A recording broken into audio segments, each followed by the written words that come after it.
Good morning. Welcome to Shields and Arrows, where we defend the faith, the family, the fellowship. We tackle matters of theology, sometimes controversial, maybe even some things that you have not heard of before or necessarily agree with. But I think it's important for us to have these deep discussions, for us to hash it out. I think that we would be so much better off if theologians, pastors, you name it, they would actually put on the theological boxing gloves and just duke it out and made the best doctrine win. And certainly I hope that mine is the best. That's why I believe it.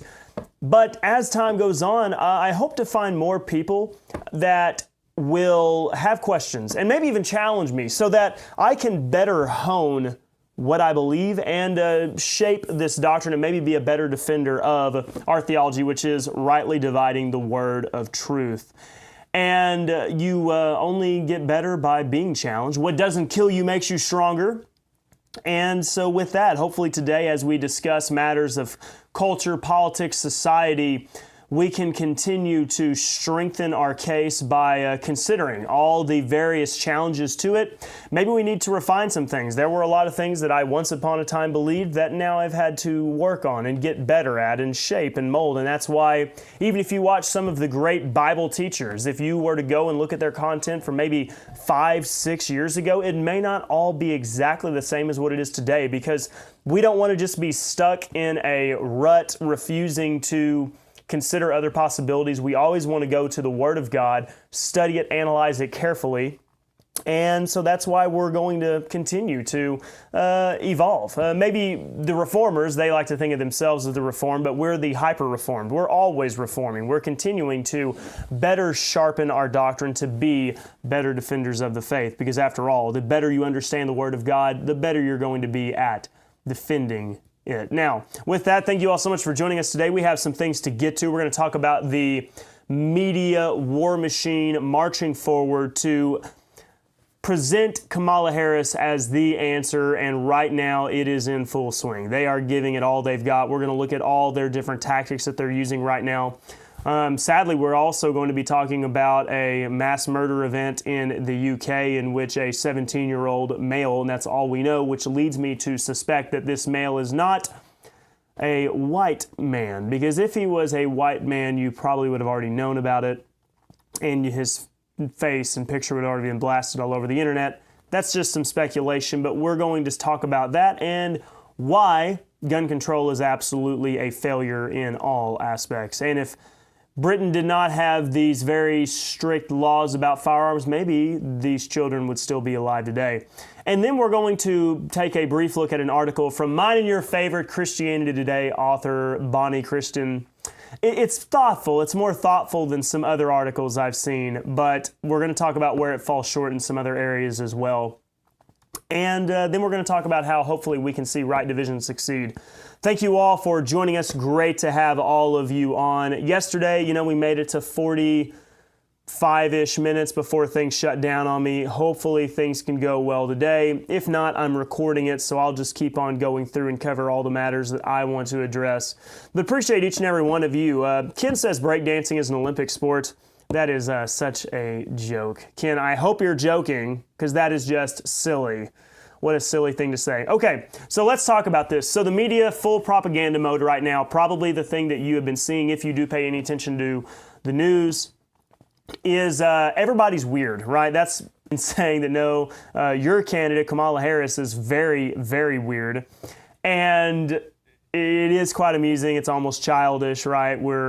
As we march into the decades, it's almost like we're regressing into like school children. But let's talk about this. We're going to have to discuss it. So first of all, they are focusing on J.D. Vance. I want to pause and just mention that for a moment. And I think that that's something I haven't seen a lot of other political commentators mention. But look at who they're not talking about. Now, they're trying to kind of tie Trump to some of this, but they're not talking about Trump. They're talking about his running mate. I think that is a losing effort. I think that shows you that they've got a big problem right now. They have nothing to say about Trump. They're trying to tie him to Project 2025, which Trump has come out and said that he doesn't know anything about, and he's maybe even denounced it. I don't know. Anyways, they're trying so desperately to do something because even though the polls have tightened up, they're still not good enough. They feel uneasy about the polling between Trump and Harris. And they know that if they want to propel Harris, they've got to get momentum going fast. They've really got to get her in the place that they need her to be come really by August. And we're basically already there. So they're ramping it up. J.D. Vance, that's who they're focusing on, because the truth is they just don't have much on Trump. They do not have a lot of dirt or mud to sling at him, and that's a very good thing. If you are sitting there right now looking at the news, what is the name that you're not really seeing that much? It's not Donald Trump, it's his running mate. Now, obviously, you could say that's problematic because he's his vice president. That makes him look bad. I don't know. I think that if you're spending all your time talking about the vice president or the vice presidential candidate, and the other side is talking about the actual candidate, I think that shows you that you're in a bad place. So right now, they're just focused on Vance because they don't have a lot to throw at Trump. And what else can they throw at him? I know they're going to try to do something, and Trump, at some point, he's going to say something at a rally or something in a debate. He's going to do something that's going to give them some ammunition that they're going to use. It's just going to happen. So factor that in, okay? The race is far from over. But they're trying their very best. They're accusing him of being weird. He's made some comments about left-wing politics is geared towards single women, cat ladies. And let's just talk about that comment for a second. Optically, does it sound the best? Probably not. You're going to alienate some people. Is it true? This is also true, yes. So, first of all, the Democrats, what they always do, like whether it's abortion, you name it, they always go to the extremes. They say, oh, J.D. Vance is insulting women who can't have children. No, that's not what he was saying. He's talking about these ladies who have no desire to get married and no desire to have children to be mothers. And therefore, the policies that the Democratic Party has is not geared towards mothers and fathers and children and families. It promotes singleness due to all the government benefits and the way that they want you to live your life and the downplaying of the family. Let the church or let the government raise your children. Church should not be a major part of your life. That's all Democrat platform politics. That's the point that J.D. Vance is making, and it's obviously true. If you look at demographics, single women are going to vastly gravitate towards the Democratic Party. That's just how they are. And then if you have a woman who's married and has children, she's much more likely to be conservative because she actually cares about her children and the future of society and not just making sure that men have the right to dress up in women's clothing and then read to children because it's not their children that they're worried about, right?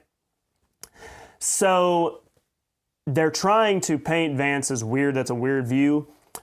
Clearly, you can tell what they're trying to do. They're trying to trademark the weird angle, the weird platform, before people realize how absolutely odd Kamala Harris is. She's an odd person. She's very awkward.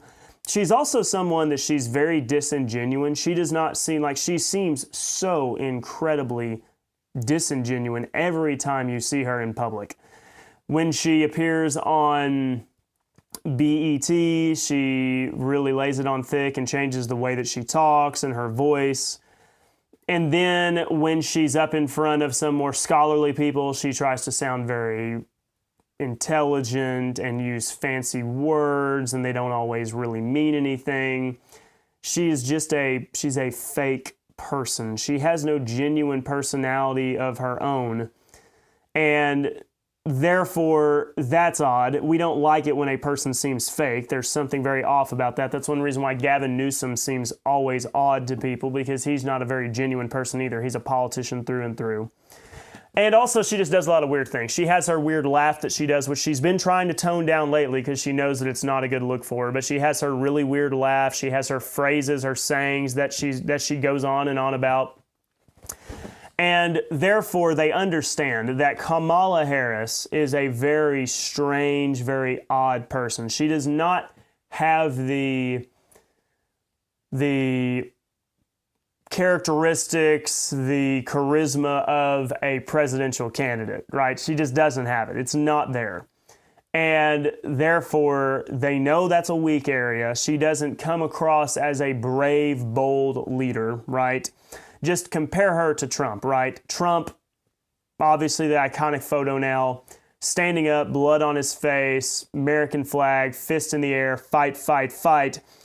And then you have Kamala Harris, right? Who is going to be a leader? Who is going to be someone that other nations are going to respect? They are not worried about somebody like Kamala Harris. They're just not. She does not give that sense of confidence or that sense of competence, right?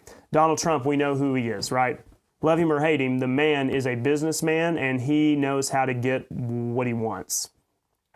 So the left, they are battling it out, and they are doing full force. Make no mistake. I told you last week, this race is far from over. It is going to be brutal from here on. It's going to be a new thing. This whole weird thing, that's just the first of it. Get ready. They're probably going to gear up something like, they're probably going to play the race card, the sexist card, you name it. Every single week, it's going to be a new cycle again and again and again until we get to the election, because it's going to be absolutely brutal from here on out. Okay, they're not going to stop. They're not going to let up.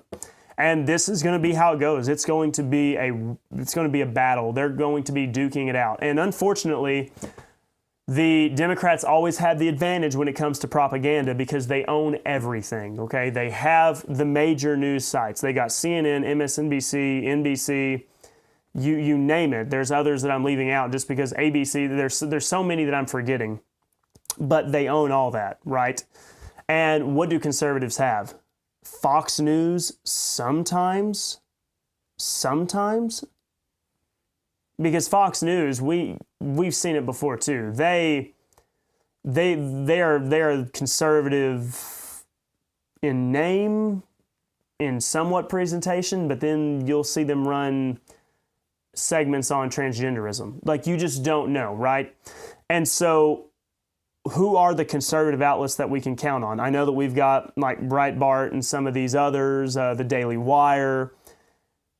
They do not have the vast power that a lot of these media companies have. Now, one thing we do have is we do have Elon Musk. Elon Musk is working hard to expose a lot of things. It would appear that Google has been censoring the assassination photos and assassination attempt, even looking up Donald Trump. There's not near as much resources if you were to look up Kamala Harris. This is election interference. It absolutely is. It's election interference. It's rigging the election, and they will deny that they rig elections, but they do. When you manipulate the platforms that people use, every single person, left, right, center, doesn't matter. When you put your finger on the scale and you game the system, you are interfering in elections. So, even though if you look at record, Trump has an amazing record compared to Biden, even if you factor in COVID and they try to spin that up as being Trump's fault, even though they were all in favor of it, Gavin Newsom shut everything down, they don't have a record to run against Trump, right? But if you factor that in, that does not mean that Trump has a clear advantage here, okay? Even though Kamala Harris was the vice presidential candidate to Joe Biden, and she is connected to all of their failures in policy, even though they're trying to claim she's not, that's another part of their weaponization of the media. She was never in charge of the border. She never was in charge of this. She never did that. She wasn't a DEI hire. They're trying to spin all of it. They're erasing records, memory holing it as we go. And then they're also promising the appeal of all the stuff that was promised in Brave New World. What was the name of the drugs in Brave New World? I can't remember. Soma. Yeah, that's right. So Soma, right? They're promising Soma and all this stuff, just all the feel-good things. Go live your life the way you want. They're offering all the appeal that they possibly can. And when you combine the force of the media and all of these platforms, it doesn't matter how much momentum Trump had before this. Everything resets right now, okay? It's basically a brand new race. And a lot of people who have no clue, you have to understand that. There's going to be a lot of people that don't really know. We say a lot of times, and I've said it as well, that a lot of people's minds are made up about Trump. This is only partly true, okay? The conservatives and the liberals have made up their minds about Trump. There are still people in the center, though, who are very, very fickle, okay?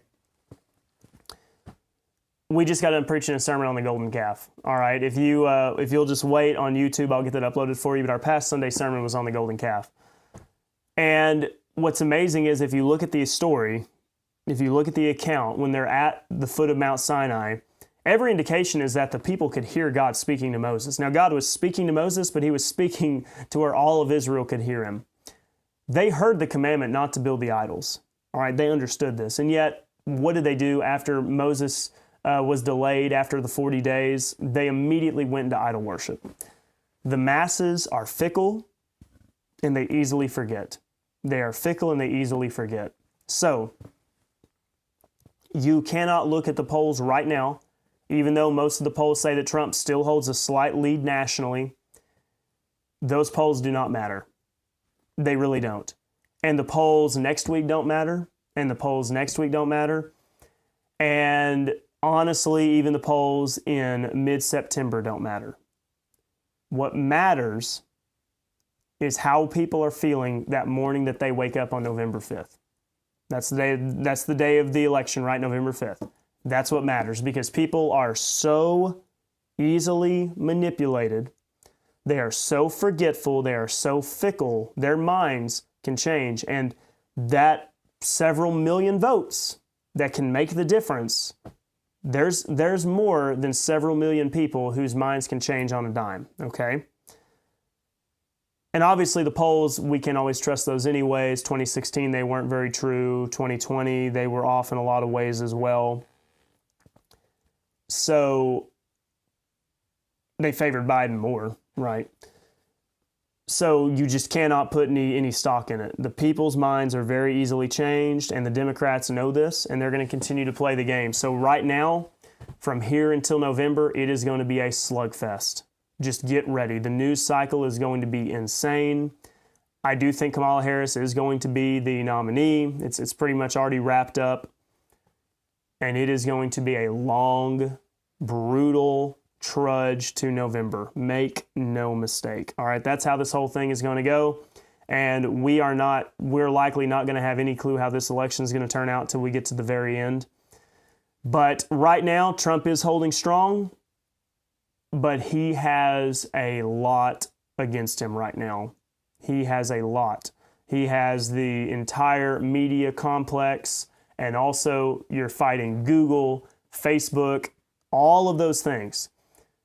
Even if Mark Zuckerberg came out recently and kind of made some comments that were somewhat sympathetic to Trump, he never said he was going to endorse him. That doesn't mean that the people lower down in Facebook are not working behind the scenes. We know things like that go on all the time. So that's how things are looking right now. Now, I will say this, and we'll carry this over into some matters of theology in a minute. The fact that the mainstream media are working so hard, they are working overtime, means that they are worried, okay? Means they're worried, all right? They are scared. They don't feel good about this right now. If they thought that Kamala Harris was running away with it, they would not be trying quite so hard. So keep that in mind. That is a little bit of encouragement right there. They're trying really hard. It means they're worried.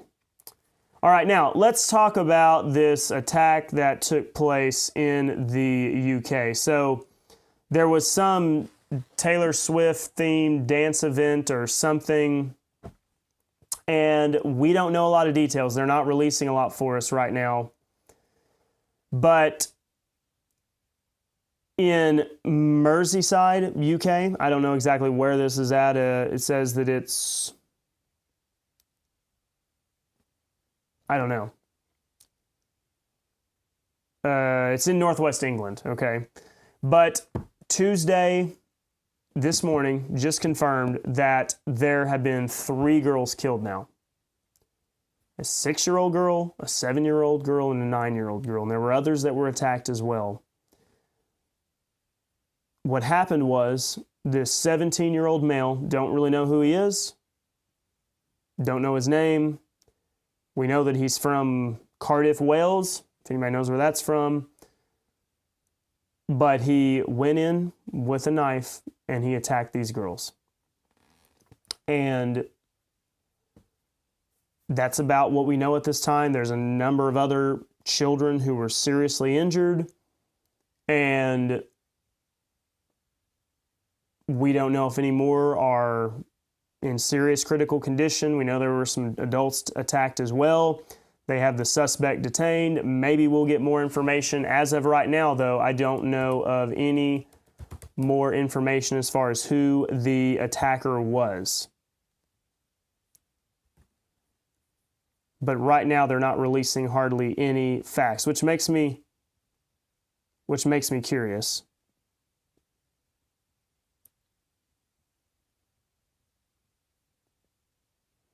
Yeah, as of right now, we don't know who this is. So we're gonna keep an eye on that and see who this is.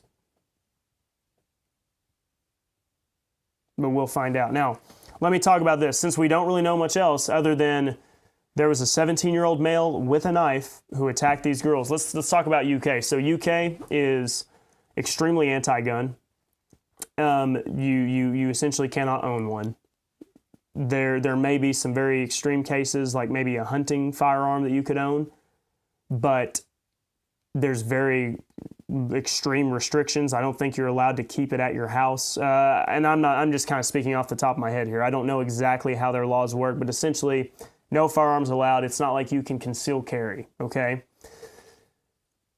And yet, even though supposedly they've gotten rid of guns, right, so nobody can do anything bad, that's clearly not the case. Stabbings are a common theme in the UK. These things happen because guess what? If you make guns harder to get, guess what people are going to do? They're just going to find another way to kill people. And the truth is, a knife in the hands of a 17-year-old, he can do a lot of damage, almost as much damage as he could with a firearm. And therefore, this is another classic example of you cannot legislate utopia. It is not going to happen. You can pass all the gun laws that you want. People are still going to kill people. And in this case, you had these girls at this dance place, this dance studio, whatever event that was going on. And guess what? Somebody was able to come in and take the lives of these little girls. And I don't know if there was a father there that tried to stop him to do something about it, but guess what? The father, probably following the law, and in the UK, you're not allowed to carry a knife either. But that didn't stop this man from carrying a knife in, because guess what? Criminals don't care about laws. But then you got a law-abiding father who has nothing. He has to fight this man off on his own, if there was even a father there. In America, we believe that you have the right and the responsibility to protect innocent life. That's a value that we have. If you're a father, I would suggest go back and watch my video on fathers should be dangerous, and I spell out my position on this matter. If you are a father, you have a responsibility to protect your family from any threat. Any threat. If we had fathers doing their job, they would handle that situation very quickly and swiftly. You see a man coming in with a knife, he has about half a second to drop that knife or he's going to get dropped. Plain and simple. That's how that works. When I'm out on the town, I make sure that I take a lot of precautions, whether I'm with or without my family, because guess what? If I'm with my family, I've got to protect them. If I'm not with my family, guess what? They still need me to come back home safely, because my wife doesn't need to be raising our children alone, and our children need a daddy. UK, you can stick your nose up in the air and act as if you have the moral superiority because you don't have shootings going on, which you still do sometimes. You don't advertise them much, but they happen. You can act like you have the moral superiority, but the fact is those girls are dead today because of y'all's very, very stupid laws. That's why those girls are dead today. Evil is always going to take place. Evil is always going to take place. Let me explain. Let me restate that. Evil is always going to take place. If you had laws in place to allow fathers and mothers the ability to protect their children, then it's not your fault. Sometimes evil will prevail if we're not ready, if there's an attack. But when you intentionally disarm people and you make it harder for them to protect their children, it is now your fault. When a shooting takes place in a gun-free zone, that is the politicians, the legislation's fault. Because they set up a scenario in which people were not allowed to take care of themselves. Not allowed to protect themselves. So UK, those 3 dead girls, that's on your hands. That's your fault. Because there's always going to be killers like this. They're always going to exist. Murder has been around for a very, very, very long time, and it ain't going to stop anytime soon. And for you to try to legislate away murder is an absolute joke. Another truth is, here's another harsh reality. You ready? Let's say you would have went in there with a baseball bat. He may have been able to do just as much, if not more damage with a baseball bat than he would have with a knife. So what are you going to do now? Are you going to ban baseball bats? Are you going to have baseball bat control? Now are you going to keep all the bats locked up at the baseball field? You can only use the bats when you're playing a game or practicing? You can pretend like you can pass laws and it'll solve problems all you want. All it's going to do is just lead to different kinds of tragedies. Eventually, there's going to be another event in which some person is going to careen through a crowd and kill a ton of people. That's happened before too. Evil is always going to find a way, and every time you try to make a law that restricts the rights of everyday people, you are setting up helpless victims, and when those helpless victims are attacked and killed, that is on you. That's your fault. So the UK, we have these 3 dead girls today because of your terrible laws. And in America, every time we have an attack take place on a gun-free zone, that's your politician's fault. Absolutely. You better hope that there's some people out there who accidentally miss the sign and don't see it.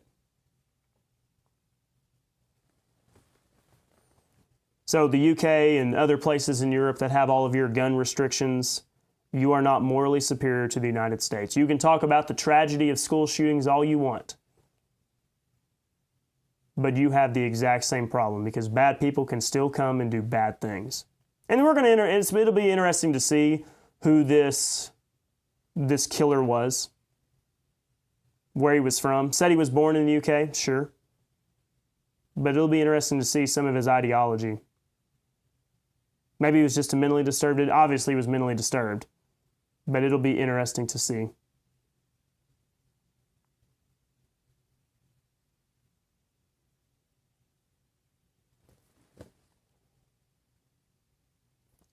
All right, now let's move on and talk about a little bit more matters. So, let's talk about an article from Bonnie Christian from Christianity Today. I kind of teased this earlier. So, if you do not know, me and Bonnie go way back. Bonnie has no idea who I am, but I've read some of Bonnie's stuff. Bonnie is, from all my assessments, and she is always welcome to come on sometime and correct me, but all of her articles have the undertone of a squishy evangelical. She is always hypercritical of the right side of the aisle, always hypercritical of conservatism.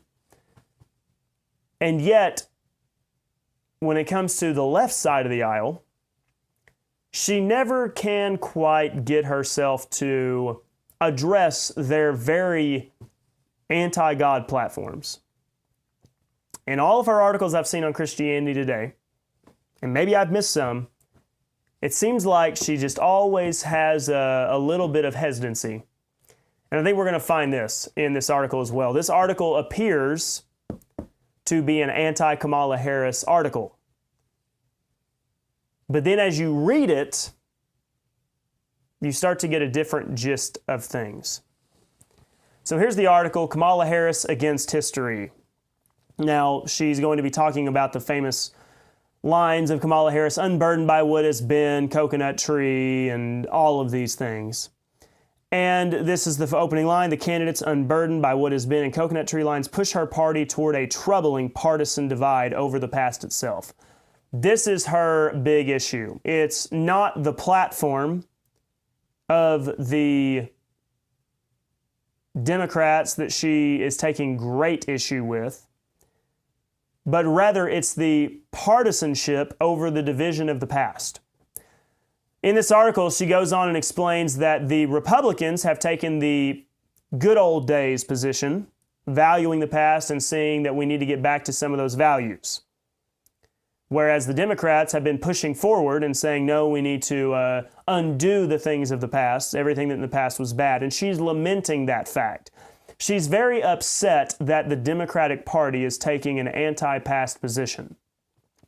Now, the issue is, as you go forward, it's not that she is taking an anti-Democrat position. It's more that she is very upset because she wished that they were more pro-past and valued some of the principles that we received.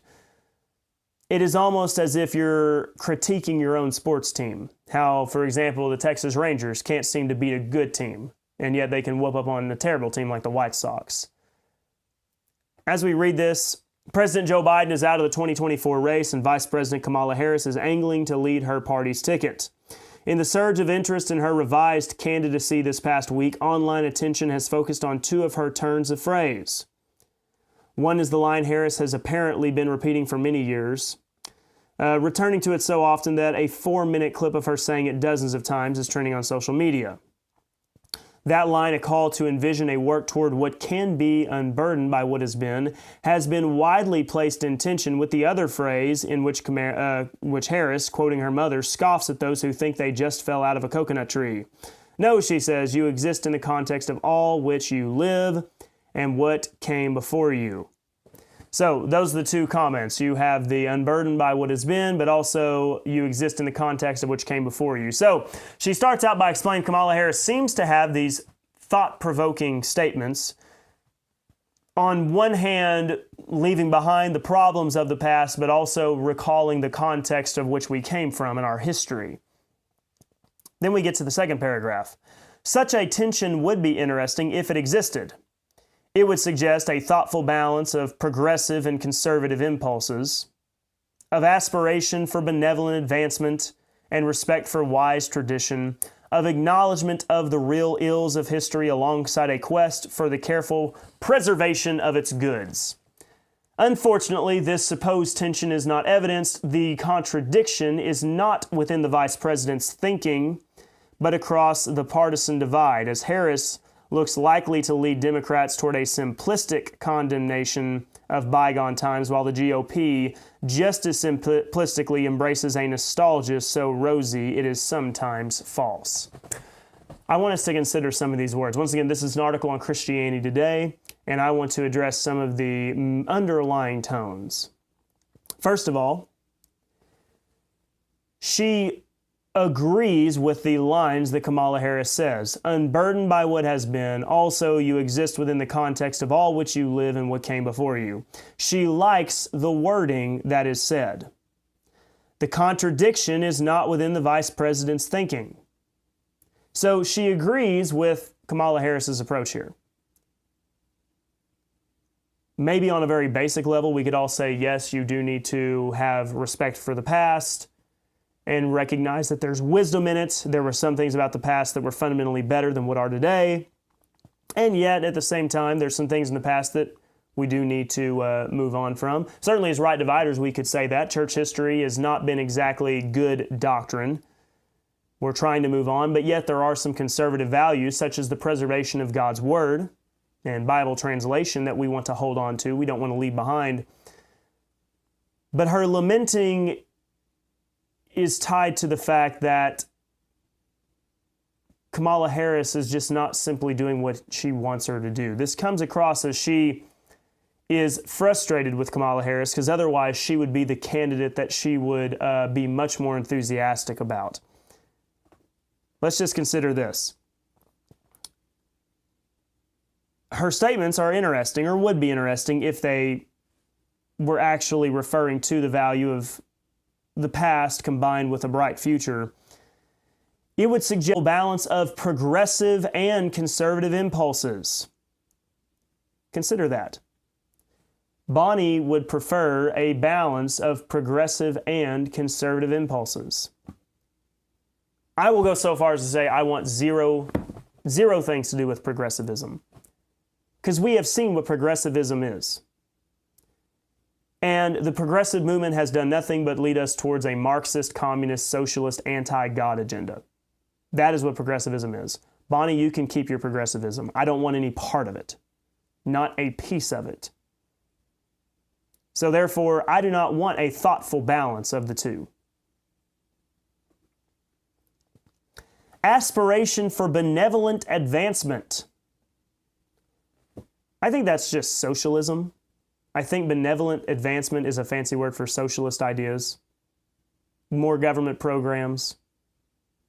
More checks being written by Uncle Sam. Did you notice that we're in $35 trillion in debt? And they have the audacity to ask me for my credit score.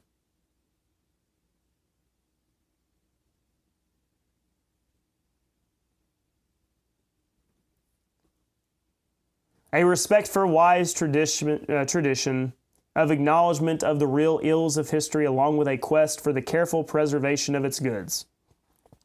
What platform has not, what political group in the United States has not acknowledged some of the ills of history, some of the issues?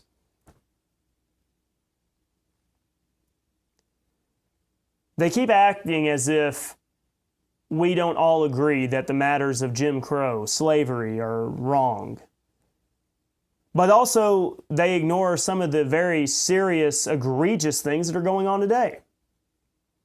We act like we're so much morally superior because we're not involved in the slave trade, and yet we think that it's okay to murder a child. We are not morally superior. We've just adopted some other types of evils, and some would maybe even argue far worse. So therefore, her lamenting is that there's a partisan divide. As Harris looks likely to lead the Democrats toward a simplistic combination of bygone times, and the GOP just as simplistically embraces a nostalgia so rosy it is sometimes false. There it is. America was never that great to begin with. You have a rosy view of the past. You say, make America great again, but America was never all that great.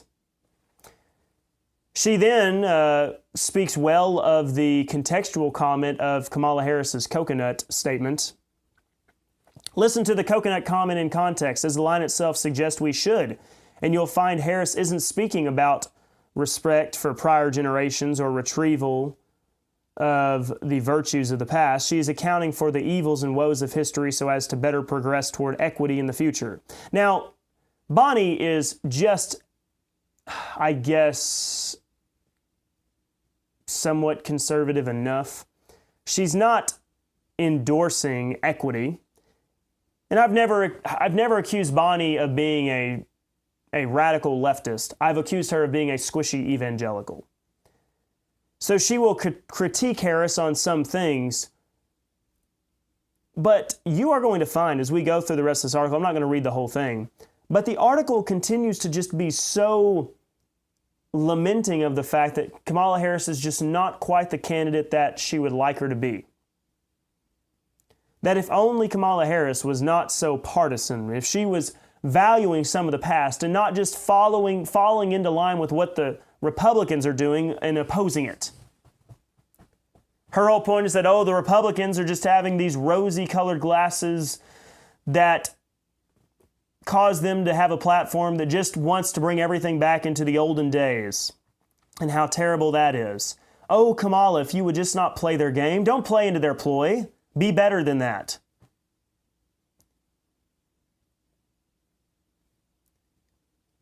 And some may think I'm being harsh on her, even Bonnie may think I'm being harsh on her. But in this article, her only critique of Kamala Harris is the fact that she does not have a view of the past that has some reverence. What about the policies she's pushing, though? Like, what about the real policies? Her progressive ideology. Bonnie, progressive ideology does not align with a biblical worldview, and we don't need to have any part in it, plain and simple. And yet, you're not critiquing her progressivism. You're just critiquing the fact that she's playing the partisan game of devaluing the past, while the Republicans, on the other hand, are valuing the past. That's your big ire. That's your big frustration. There's a lot more to be frustrated about Kamala Harris than that. It's almost, once again, like you're critiquing your favorite sports team. You're frustrated with them, but they're still your favorite sports team. We know that Bonnie has no like for Donald Trump. This is, once again, the squishy evangelical view. If it wasn't Trump, then maybe I would consider it. But because it's Trump, I'm just going to go ahead and opt for the opposing party. Some young people are disadvantaged by lingering effects of the bad old days, Harris explains, which means that to help them, state programs may also have to help their families and communities overcome their pasts. And then look what she says. Bonnie agrees. That's probably correct. Yes, we do need government state programs to help their families and communities. Socialism. At the level of practical guidance for members of the federal working group to whom Harris was speaking. So the federal working group, the government, that's correct. That's what they need to do. But at a deeper level, here we go. Here's her very soft critique. But at a deeper level, it evinces the same negative attitude toward history and tradition that the unburdened quote so efficiently communicates. So the same negative attitude towards history, that's her big problem. If that's your biggest complaint about Kamala Harris, then we've got some big problems. Her negative view of history is a symptom of her overall progressive view, right? A hatred of the past is a symptom of progressive ideology, okay? Now, you could maybe argue that you could say maybe the reverse is true, that and hatred of the past leads to progressive ideology, but it's buying into the progressive ideology that leads people down the path of hating the past, okay? Nobody just says, I hate the past. That's not a view that people just immediately have. What they do have is we need to march towards the future. That's because, oh yeah, everything in the past is awful.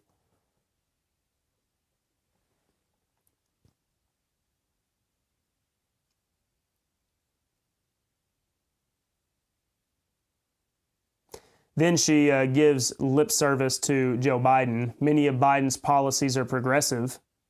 Doesn't really speak of them in the most negative way. But his attitude toward the past is neither uniformly critical or nostalgic. See, she needs to be more like Biden, because Biden did not have such a negative view of the past. Talks about Biden's approach to Confederate statues being in museums, while statues to presidents belong on display and protected.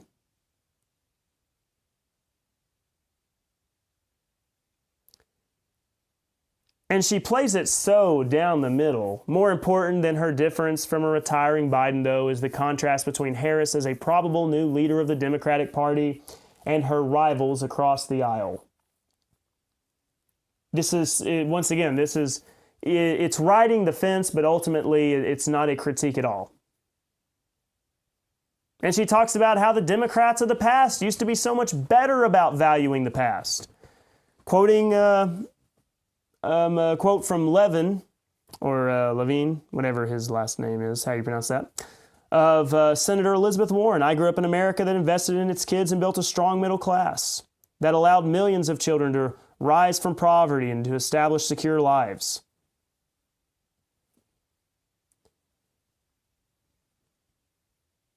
So her lamenting is continuously that the Democratic Party does not value the past enough. Otherwise, you got the GOP over there just nostalgia baiting, nostalgia politics. As long as Donald Trump's in charge, they're going to continue to do this. That's a serious problem. It's a bad thing that the right wing values the past and the left wing doesn't. We need a healthy Democratic Party. I don't want a healthy Democratic Party. I would much prefer the Democratic Party that had Joe Biden at the helm and they were all in chaos, because that meant that the conservatives were winning. And that really is the heart of this article.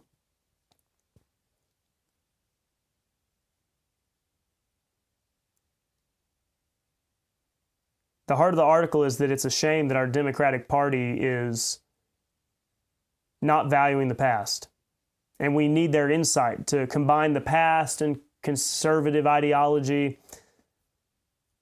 I don't want any part of anything that the Democratic platform is pushing. And why Bonnie is promoting this idea that we need a healthy Democratic Party that values the past so they can make good decisions. The progressive ideology that they stand for is absolutely in complete contrast with it. To sum this all up, it's a view of supposedly Christians being nonpartisan. For some reason, it's very popular amongst many within Christianity. Bonnie's an example of this, of being very, very, I'll just use the term again, nonpartisan. Because they feel like if they can't outright endorse the Democrats, because clearly the Democrats, want to murder children and hate Christianity. So they don't feel the liberty to outright support the Democratic Party. But at the same time, they are not going to allow themselves to support the Republican Party because, the Republican Party, that's just all about the old days of oppressing women and minorities, and we can't outright support them. So we're just going to play it down the line, and we'll complain about the Democrats, but our complaints are not going to actually be about their worldview. It's just going to be the minor complaints like, they need to value the past a little bit more. The GOP, they're just all nostalgia. This weak-kneed evangelical squishy Christianity is getting us nowhere. Pick a side. That's what I say to the evangelical Christians that like to pretend that they are so intellectual and they're above politics. After all, they're citizens of heaven. Pick a lane. Quit standing in the middle of the road acting like you have some kind of moral clarity and superiority. It's silly, right? It's a silly joke. Stop it. Bonnie, come on. Pick a side. If you come on the show, then I'll let you explain yourself. Okay? Tell us who you're voting for, Bonnie. That's what we want to know. Who you voting for? Keep playing this game. I'm voting for Donald Trump, right? I've endorsed him ever since January when I could tell that my boy Ron DeSantis couldn't win. So I've endorsed Donald Trump. I endorsed Donald Trump before DeSantis dropped out, by the way, just because I could tell. I could see the writing on the wall. Who you gonna fill in the square for when it comes election time, Bonnie? My suspicion is that it's not Donald Trump. And even though you're frustrated with her, but Kamala Harris is going to get the nod. That's how it comes across to me. Christianity Today, shame on you. All right, now, let's see here. I'll look at a few comments before I give my closing thoughts on the day. Nancy says, if Kamala and AOC ran together, can you imagine the laughter? If they're both so great, the Democrats should put them together for the 2024 election. That is a terrible thought. Terrible thought. We're going to see AOC for a long time. If she is not president one day, she is the Nancy Pelosi of the future. And I'm going to have to put up with her forever. So scary. AOC. From the Bronx, right? Not really. All right, Kristen says there's a reason why they won't just put the facts out there and let them speak for themselves. Yeah, they have no record to run against Donald Trump. That's why they're going to have to just make all sorts of silly accusations.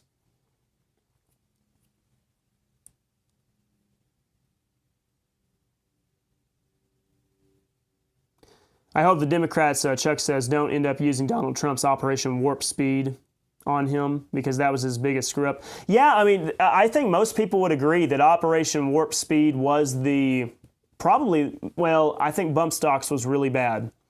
But Operation Warp Speed, and that's one of Trump's big failures right there. Now, how much of it was Trump's idea, and how much of it was other people influencing him, Dr. Fauci and whatnot? There's no telling how much money Dr. Fauci's made from the vaccine companies, Pfizer and whatnot. I don't think they're going to use it against him, because the libs love the vax, and I don't think they're going to come out and speak against it, even though they would be able to wield it, but they love it. They love the COVID vax. Toby was hoping for another Biden debate. Oh, goodness. It would have been something. Now, I'll tell you this. I am worried about a Kamala Harris debate, because if Trump is not extremely disciplined, Kamala Harris can debate. All right, she will. She can. She'll have some lines, and she'll attack him. He's going to have to be very confident, and he's going to have to be very disciplined. It'll be tough. Do not think a debate with Kamala Harris is going to be easy. Not at all.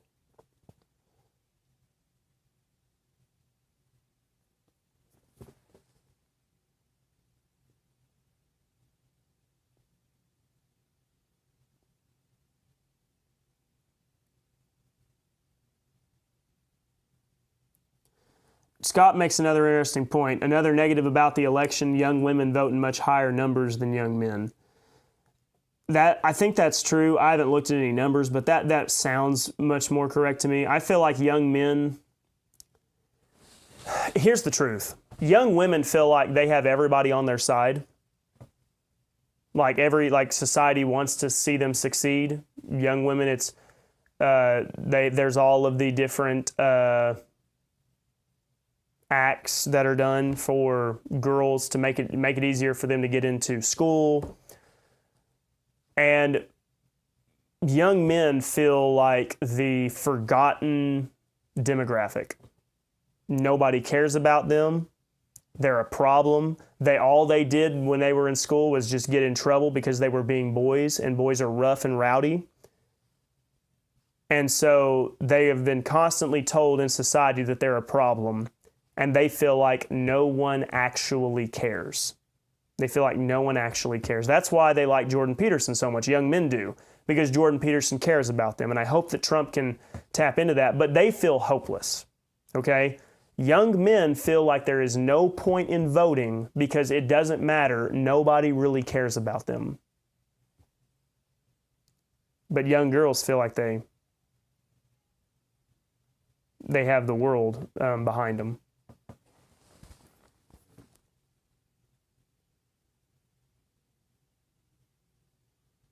Scott says in the UK, a bad guy can break into your house with a knife, and if you protect yourself with a bat, guess who gets prosecuted? Yep, that's exactly right.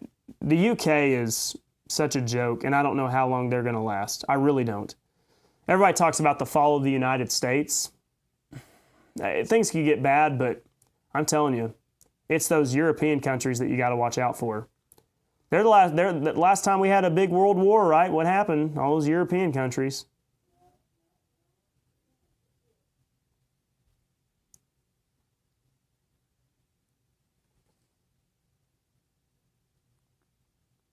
Scott says could be the end for this channel soon. Google owns YouTube. Yeah, we'll see.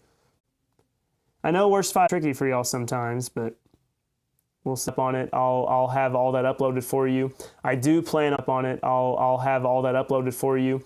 I do plan on hopefully getting in contact with internet service to where we can start live streaming everything at the church. I know that's something that you've been wanting. It's something I've been wanting. So we should be able to get all of that going very, very soon. And let's see here. What else do I have for you? Other than that, it looks like our internet here is going to be struggling today. We may drop off, may not be able to get through everything. I do apologize for that. But I appreciate all of you taking the time to watch. I know our cache is probably full here. And as far as our data, it looks like it's going to disconnect on us. But I do thank you all for supporting the ministry. Whether you hear me or not on this one, you probably won't. But it's been I know that technology doesn't always work for us like we want it to, and it's been kind of difficult. But we're going to keep pushing on. We're going to keep marching ahead, trying to do the best we can to make this happen. And eventually, hopefully, we'll get better, but I'm not going to stop. This is going to be something that I'm dedicated to. It's what I believe in. I really struggled for a long time what I wanted to do. I explored the idea of going to medical school, and that's how I ended up meeting my wife. And there was a number of things that I considered, but I never really felt fulfilled in those pursuits. I know that's not the most important thing, but I feel like what I'm doing is what I'm supposed to be doing. Like, it's what matters to me. And therefore, once again, I don't know if you've been able to hear all this. According to my flashing light, maybe you can't hear me, maybe you can't see me, I don't know. But if you can, I just want you to know that thank you so much for giving me this opportunity and the ability to do this ministry. Certainly, it's far from where I'd like it to be. I hope that one day this can kind of be a major way that I'm able to care for my family and all that. The more that you help, the more extra time I have to do some work. Like right now, because of your support and donations, I'm able to have a lady come in, and she is able to help me with the kids some during the week. The more that I do get your support, the more I'm able to do that. Like Kristen came yesterday, and she helped me, and it's a lot of kids, and I try to make their time and their effort worth it. But if you, some ways that you can support my ministry, obviously is through financial support. That is one way you can do it. You can go to markbazeministries.org and you can donate. If there's other ways that you feel like you could help, obviously I think a big thing you could do is come by and visit my church sometime. If you are nearby, if you're able to, if you're traveling on the way through, come by and visit the church at Blue Baptist. If you are not able to, write us a letter of support, encouragement. That way my church knows that you appreciate our ministry and what we're doing, what we stand for around here. And other than that, there's a lot of other ways. If you know of a way, it doesn't, like I said, it doesn't have to be financial or something, but if you know of ways that you could potentially help my ministry, feel free to reach out to me. If you have ideas, if you have recommendations, if you have suggestions, if there's things that you would like to see me do, if you'd like to see some things in this ministry that we accomplish, reach out to me. If you think that there's a way that you can help me, whether it's if you have some technology knowledge, I've had Cliff here before. He's helped me give me some recommendations on some technology matters. But if you have some ways that you think that you could help me, please let me know. The biggest thing right now that I'm lacking, I'm short on, it's time. Honestly, y'all have got me in a really good place. We've got good technology. There's internet that needs to be taken care of at the church. Starlink is about my best option out here. That's the truth. So I'm doing everything I can with the internet that I have. I know that I disconnected for a minute, but it looks like some of you are still with me. But as far as technology goes, I'm in a pretty good place. There's some things I could do, but right now we're doing good with that. Things that I do need is time. And the only way I can get time is having the ability for somebody to watch my kids and give me that time and that opportunity. So that's kind of my big spiel for you. There was a time when I was telling you the way that you could help my ministry would be actually providing me, means to get equipment, but I've got an amazing computer. I've got 2 amazing cameras. I've got switcher boards. I've got good microphones. And so thankfully I can say that when it comes to our equipment, I have pretty much what I need to get the bulk of my content that I want to out to you. Now it's just the time. So if you want to see more ministry done, more videos, you're buying me time. That's really probably the biggest thing that your ministry or your support for my ministry is doing right now. So I want to be very transparent with you. I'm not having to go out and buy a whole lot of stuff. It's mostly just being able to bring somebody in to where they can help me out with the kids so I can go get work done. But tomorrow, I'm going to pick up where I left off, talking about this matter of how viciously they're attacking Trump right now and Vance, and it's a sign that they're worried. I want to tell you how that plays over into our stance on doctrine and rightly dividing the word of truth. And I think it's an important principle and a lesson that we need to consider. Ken says, preach it, brother. I'm not sure which one you were referring to there, but that is my goal. I want to preach good, quality, sound doctrine for you, teaching the Bible. And this is only the beginning. Like I said, this is still very early on. I turn 29 years old tomorrow, so I've got a good long ways to go. And I'll be here as long as I can, as long as I am, as long as I'm able. I'm here on this earth. I hope to be a place for you for a long time that you can come to find good Bible teaching. Rest assured that there are future generations of those that are going to rightly divide the word of truth. I know you may be worried about that. If you look around, some of the other really good Bible teachers, they're not spring chickens. A lot of them are younger men. And I don't know, I hope there are some out there.